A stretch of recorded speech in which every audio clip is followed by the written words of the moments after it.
Declarar voto, Clóvis de Oliveira.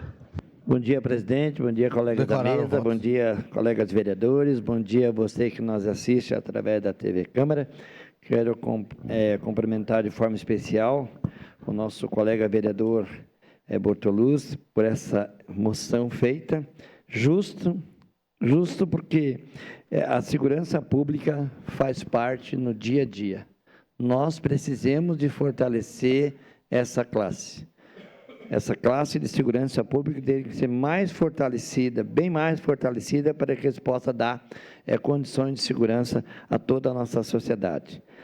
30% é reposição, é uma reposição, é uma perca de salários que já estão perdendo e precisamos, então, fortalecer. Só para deixar uns parênteses aqui, que essa reposição, o nosso trabalhador aqui no Brasil, ou aqui mesmo em Caxias, na reposição sempre se perde muito na reposição.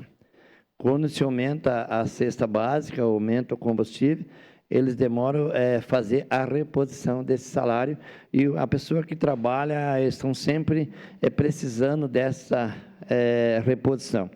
Justo, fortalecimento a segurança pública, e nosso abraço a todo o pessoal que trabalha na segurança pública. Tivemos um problema ontem lá no meu bairro, o pessoal estava lá ontem no meu bairro, botando a ordem. Muito bom. Obrigado, presidente. Pode declarar o voto, presidente.